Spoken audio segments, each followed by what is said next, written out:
You know, there's something rather curious that happens when people start waking up. They come to me confused, sometimes frightened, saying, "I'm seeing things others don't see. Am I going crazy? Am I making this up?" And I have to tell them, no, you're not going crazy. You're doing the opposite. You're becoming sane in a world that's collectively agreed to a particular kind of madness. Carl Jung spent decades studying this phenomenon. What exactly do awakened people perceive that others miss? And here's what he discovered, and it's quite extraordinary. The awakened don't see something that isn't there. They don't have access to some special mystical dimension hidden from ordinary people. No. What they see is what's right in front of everyone. Only they see it without the filtering, without the editing, without the constant interference of what Jung called the ego and its elaborate defense mechanisms. Let me put it to you this way. Imagine you're in a conversation with someone. Most people hear the words being spoken and take them at face value. "I'm fine," someone says, and everyone accepts that. "I'm not angry," someone insists, and the group moves on. But the awakened person hears something else entirely. They hear the tremor beneath the words. They see the tension in the jaw. They feel the energy of what's actually being communicated beneath the socially acceptable performance. And they realize this person is not fine. This person is seething with rage they can't acknowledge. Now, they're not reading minds. They're not doing anything supernatural. They're simply perceiving what's actually there when you remove the filter of social convention, when you stop pretending that people's words accurately represent their reality. They've learned to see the menu and the meal as two different things. And most people you see spend their entire lives reading the menu and thinking they've eaten. The awakened person has somehow broken through the collective trance, perhaps through suffering, perhaps through meditation, perhaps through sheer determination to understand what's true. It doesn't really matter how. What matters is they've discovered that the version of reality everyone agrees to is just that, an agreement, not reality itself. And once you see that the emperor has no clothes, you can't unsee it, even when everyone else is still admiring the tailoring. Before we explore exactly what awakened people perceive that others cannot, check out our new guide, True Self-Discovery, with 24 practical reflection exercises designed to help you find your way within. Click below to get True Self-Discovery and learn how to work with what you're perceiving. Now, the first thing that becomes visible when you wake up is the unconscious. Jung's great discovery was that most of human behavior isn't driven by conscious choice at all. People think they're making decisions, but really they're being run by unconscious complexes, unintegrated shadows, ancient patterns they inherited from their family, their culture, their entire evolutionary history. And they have no idea this is happening. But when you've done the work of making your own unconscious conscious, when you've looked at your own patterns and complexes and shadows, something rather extraordinary happens. You develop the ability to see these dynamics operating in others. It's like learning to see the strings on a puppet. Once you know they're there, once you've found your own strings, you can't help but notice everyone else's. You're talking to someone, and they're saying all the right things, presenting themselves as rational and reasonable, but you can see the exact moment something triggers them. Their face changes subtly, their voice shifts in pitch, their body language becomes defensive, and suddenly they're not responding to what you actually said. They're responding to their father, to a wound from childhood, to some complex that just got activated, and they have no idea. They think they're responding to you, to the present moment, to reality. But you can see they've been hijacked by the unconscious. It's rather like watching someone have a conversation with ghosts. They think they're talking to you, but really they're talking to all the unresolved relationships, all the unprocessed trauma, all the unconscious material that's running them from behind the scenes. And everyone else in the room thinks this is just normal communication. But you see the mechanism. You see the unconscious at work. Here's another thing. When you wake up, you develop this rather unsettling ability to see the difference between what Jung called the persona, the mask we present to the world, and what's actually true underneath. Now everyone has a persona. It's necessary. You can't function in society without some degree of social adaptation. But most people are completely identified with their mask. They think the performance is who they are. Not you, though. You're sitting across from someone who's projecting success, confidence, having it all togetherness, and you can see right through it. Not because you're judgmental, but because you've learned to distinguish between authentic and performed. You can see the effort it's taking them to maintain the image. You can see the fear beneath the confidence. You can see the desperate need for validation underneath the appearance of self-sufficiency. Or someone is presenting themselves as humble, self-effacing, just trying to help. And you can see the power play underneath. The way they're positioning themselves as superior precisely by appearing inferior, the way their humility is actually a form of control, a way of putting others in their debt. The mask says humble. The reality underneath is manipulative, and you can see both simultaneously. This isn't cynicism. Jung was very clear about this. The persona isn't bad. It's necessary. But it becomes dangerous when we believe it. When we mistake the mask for the face, the awakened person has learned to distinguish. They can see the person and the persona as two different things. And once you can see that distinction in yourself, you can't help but see it in others. And this creates a rather peculiar situation. You're seeing people as they actually are, vulnerable, uncertain, struggling with the same fundamental questions about existence that everyone struggles with, but they're presenting themselves as something else entirely.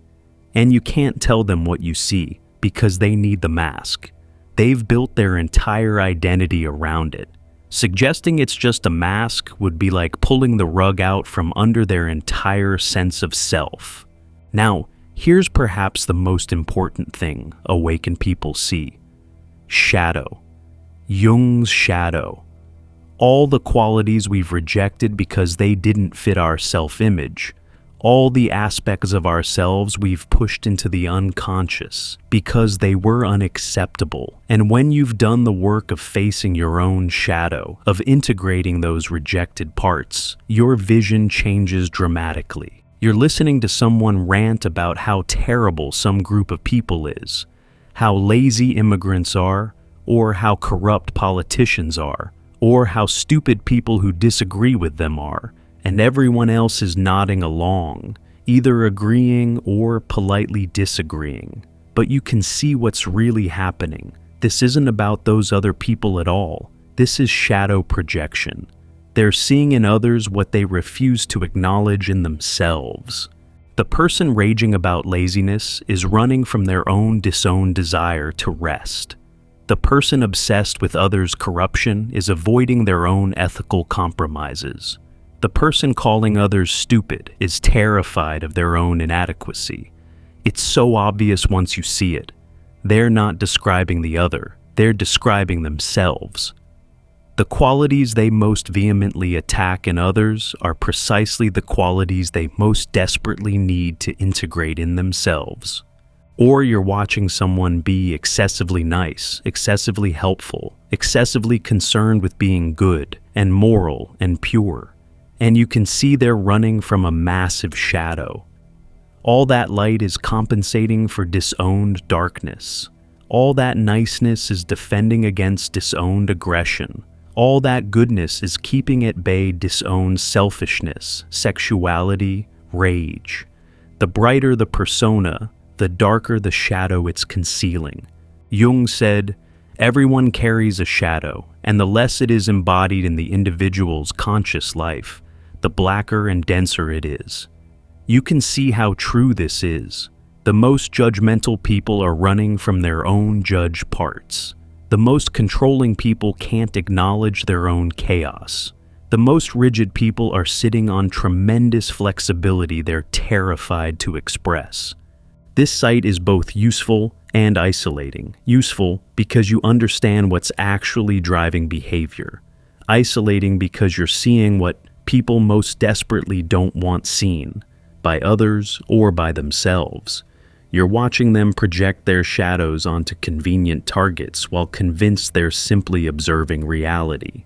And there's nothing you can say that will make them see it until they're ready to do their own shadow work. Here's something else that becomes visible: patterns, repetitions, what Jung called complexes. These autonomous psychological formations that take over behavior without conscious awareness. Most people experience their life as a series of unique events. Each relationship is different. Each conflict is new. Each choice is made fresh. But when you wake up, you start seeing the patterns. You're watching your friend go through relationships, and you can see it's the same relationship every time. Different person, same dynamic. Different face, same wound being triggered. Different story, same unconscious script playing out. They think each time is unique. They're convinced this new person is different, but you can see the pattern. You can see them unconsciously choosing partners who will recreate their original wound so they can try once again to heal it, and failing in the same way every time. Or you're watching someone at work and they're having the same conflict again. Different boss, same authority issue. Different colleague, same competition. Different project, same self-sabotage. They experience it as bad luck, as difficult people, as unfair circumstances. But you can see it's a pattern. Something in them is creating or attracting these situations. Some complex is running the show, orchestrating the same drama repeatedly. And the most fascinating thing is, they can't see it. The pattern is invisible to them precisely because it's unconscious. It's like being inside a maze and thinking you're making new choices at each turn, not realizing you're going in circles. But from outside the maze, from the perspective of consciousness, the pattern is obvious. You start seeing this in yourself too, of course. That's how you learn to see it in others. You caught yourself repeating the same mistake, attracting the same type of difficult person, sabotaging yourself in the same way right before success. And you ask the question most people never ask: why do I keep doing this? What's the pattern? What's running me? And once you've seen your own patterns, once you've worked to make them conscious, you can't help but see everyone else's. You're watching the same scripts play out over and over, the same wounds getting triggered, the same defenses activating, the same unconscious strategies being deployed. While everyone believes they're responding freshly to new situations, you can see they're caught in repetition. Now, here's another layer. Awakened people hear what's actually being communicated, not just what's being said. You see, most communication happens beneath the words. People say one thing and mean another. They ask questions that aren't really questions. They make statements that are actually requests. They share information that's really manipulation. And most of this is completely unconscious. But when you wake up, when you've learned to listen beneath the surface, you hear differently. Someone asks, "How are you?" And you hear, "Please give me the socially acceptable answer so I don't have to deal with anything real." Someone says, "I'm fine," and you hear, "I'm falling apart, but I've learned that no one actually wants to know that." Someone shares their success, and you hear, "Please validate me because I'm not sure this actually means anything." This isn't mind reading, it's listening to the entire communication, The tone, the energy, the body language, the context, the unconscious signals that carry the real message Jung understood, that the unconscious communicates constantly and rarely through words. Words are often covering up what's actually being said at a deeper level. You're in a meeting and someone is saying all the right things, agreeing, cooperating, being reasonable, but you hear the actual message underneath: resentment, resistance, barely contained hostility. Everyone else is taking the words at face value. You're hearing what's actually being communicated, and you know it's going to surface eventually because the real message hasn't been addressed. Or someone is telling you about their problem and explicitly asking for advice, but you can hear they don't want advice at all. They want sympathy. They want you to agree their situation is impossible. They want permission to stay stuck. The request for advice is just the socially acceptable way to seek validation for not changing.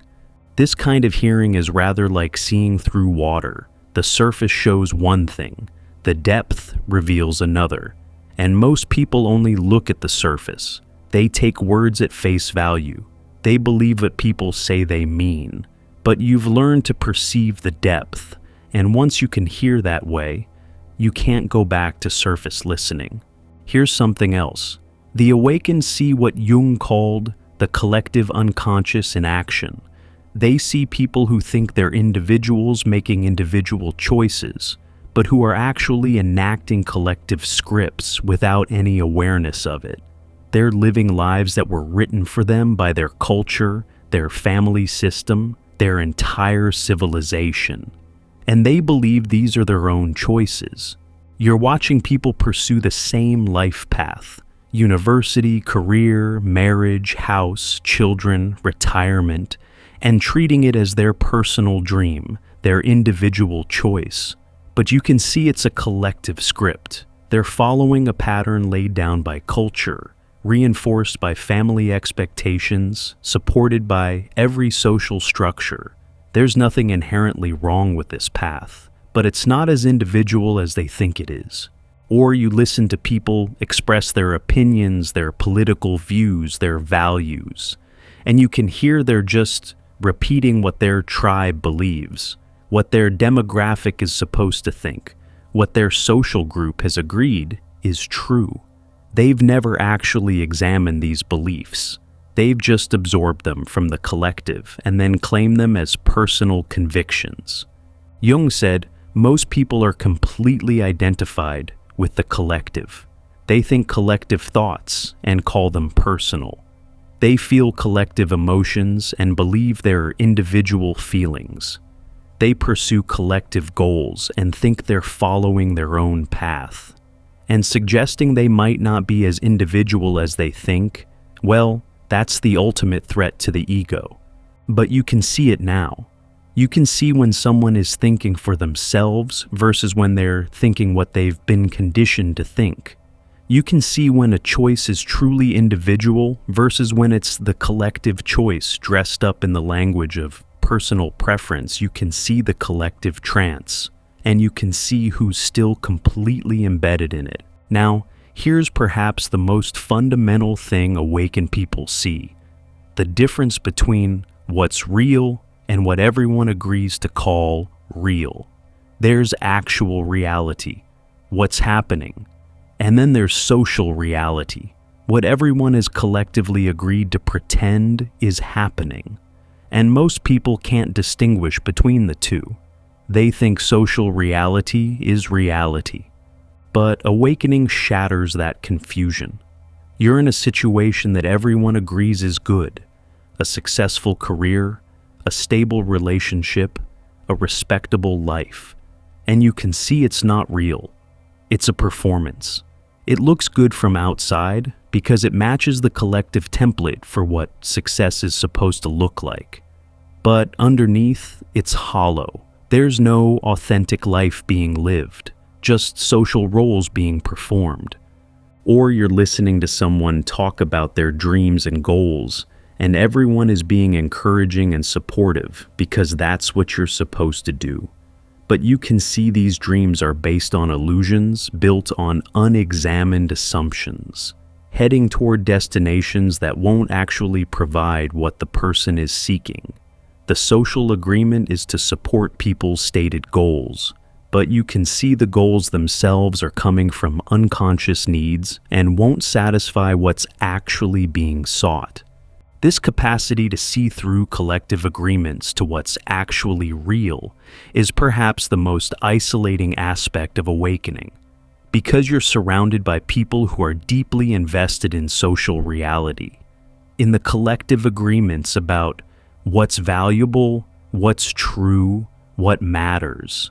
And you can see through it. You can see what's actually real beneath the shared illusions. And there's no way to communicate this to people who need those illusions to function. So here's what Jung understood and what you need to understand if you're seeing these things. This sight is real. You're not imagining it. You're not being paranoid or arrogant or superior. You've done work that most people haven't done. You've made your unconscious conscious. You've faced your shadow. You've questioned your collective programming. You've learned to distinguish between persona and reality. And that work has given you a different kind of vision. The burden is considerable.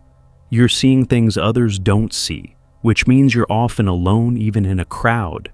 You're perceiving layers of reality that remain invisible to those around you. You're understanding dynamics that others experience but can't comprehend. You're watching people be run by unconscious forces while believing they're conscious and in control. And you can't explain what you see because people aren't ready to see it. But the gift is profound. You're seeing reality more clearly. You're understanding what's actually happening beneath surface appearances. You're not trapped by collective agreements or unconscious patterns or social performances in the way others are. You're living with more consciousness, more clarity, more truth. You're awake in a world of sleepers. And while that's lonely, it's also the most important thing a human being can do. Jung dedicated his life to this work of making the unconscious conscious, and what he found was that the people who could see these things, who could perceive the unconscious at work, see through personas, recognize shadows and patterns and projections, they were the ones doing the real work of becoming human, of becoming conscious, of growing beyond the collective trance into individual truth. So, if you're seeing what others cannot see, welcome to the Club of the Awakened. It's not a comfortable club. There are no membership benefits except clarity, but clarity for all its costs is worth everything. Because once you've tasted real seeing, once you've experienced consciousness, you wouldn't go back to the trance even if you could. See what you see. Trust what you perceive. Don't let others convince you that what you're seeing isn't there. It is there. You've just developed eyes to see it. And those eyes, for all the loneliness they bring, are your greatest gift. The gift of sight in a world that's largely blind. The gift of consciousness in a world that's largely asleep. And that gift is what allows you to live authentically, to see clearly, to be real in a world of performances. And in the end, isn't that what we're all here for? To wake up, to see what's actually there, to become conscious. Everything else is just details.